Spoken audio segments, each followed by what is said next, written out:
Note की पेटी और घर में बेटी, ये नसीब वालों को ही मिलती है।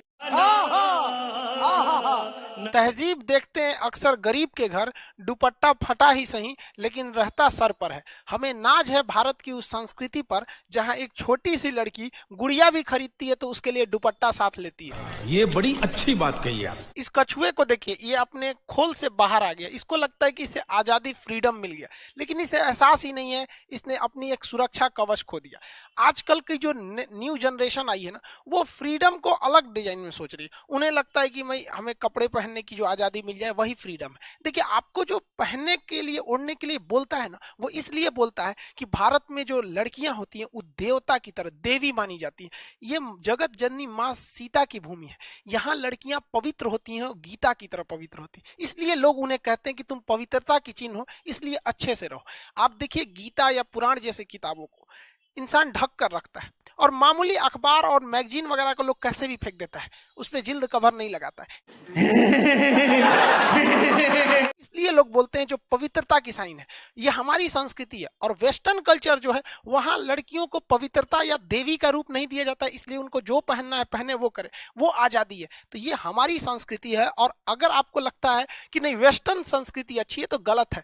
दुनिया में सबसे बेहतरीन संस्कृति भारत की है, जो आदि से है और इसे कोई मिटा नहीं सका है। यूनान, मिस्र, रूमा सब लुट गए हैं जहां से, लेकिन मगर है बाकी नामो निशा हमारा। कुछ बात है कि हस्ती मिटती नहीं हमारी, सदियों रहा है दुश्मन दौरे जमा हमारा। मजा आया।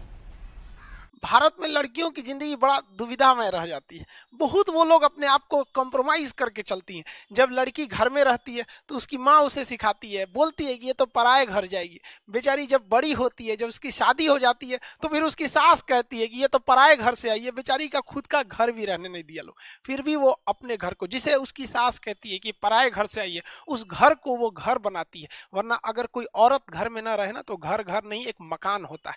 उसे अच्छे से सजोने का काम एक महिला ही करती है। घर में सबको, माँ बहन सबको, जितने भी हैं सबको आपस में समन्वय बना के रखना चाहिए। देखिए, घर में ना होता क्या है कि सबको आपस में लेके चलना है। अगर हम दूर तक जाना चाहते हैं तो हमें साथ चलना पड़ेगा, और जल्दी पहुंचना चाहते हैं तो अकेले चलना पड़ेगा। हमारा जो भारतीय समाज था पहले, देखिए जब हमारी अपनी संस्कृति, सारे लोग मिल के रहते थे। और वेस्टर्न कल्चर आया, हम अलग, ये अलग, ये उतना अच्छा नहीं लगता है। माँ बाप सबको, सास ससुर सबको मिलकर रहना चाहिए। एक सास की जो उम्मीद होती है अपने बहू से, वो सोचती है कि मेरी बहू हमको मेरी बेटी की तरह प्यार करे, माने। तो ये एक सास का भी कर्तव्य बनता है कि वो अपनी बहू को बहू ना समझे, बेटी की तरह माने। रिश्ते दोनों ओर से निभाए जाते हैं। हाँ, थोड़ा कम बेस तो दोनों ओर से होगा, उसमें एडजस्ट करना चाहिए उसे, जो पढ़ा लिखा है, जो इसकी सोच समझ अच्छी है। क्योंकि रिश्ते निभाना है, थोड़ा कम बेस होती है। कोई अगर नहीं उतना बराबरी का प्यार दे रहा है तो आप ही कर दीजिए। रिश्ता निभाना है, कोई मुकाबला थोड़ी हो रहा है कि नहीं एकदम बराबरी में ही चलेंगे। देखिए, जो कमजोर इंसान होता है ना, वो बदला लेता है, और मजबूत इंसान जो होता है वो माफ कर देता है। लेकिन समझदार इंसान नजरअंदाज कर देता है। तो जिंदगी में बहुत सारी चीजें आती हैं जहां हमें दूसरों की गलतियों को नजरअंदाज करके चलना होता है, क्योंकि रिश्तों को समेट के चलना है। भारत का समाज पुरुष प्रधान समाज है। यहाँ पुरुषों की एक मेंटेलिटी हो गई कि नहीं, औरतें घर की चार दीवारी की चीज है। उन्हें लगता है पुरुष ही सबसे मजबूत है। गजब बेइज्जती है। अरे भाई, एक महिला को देखो, 5 किलो का बच्चा पेट में लेकर सुबह सबसे पहले उठती है, घर का सारा काम करने के बाद सबसे बाद में सोती है। और ये मर्द कहते हैं कि औरत कमजोर होती है।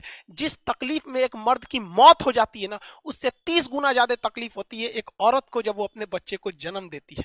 इसीलिए कहते हैं कि दुनिया में सबसे ज्यादा भरोसा अगर किसी पे कर सकते हैं तो हम अपनी माँ पे कर सकते हैं, क्योंकि हमारी माँ दुनिया से या औरों की तुलना में हमें 9 महीने पहले से जान रही होती है। उसने हमें अपने गर्भ में रखा। खुदा का काम था हिफाजत करना, वो माँ करने लगी। खुदा का काम था मोहब्बत करना, वो भी माँ करने लगी।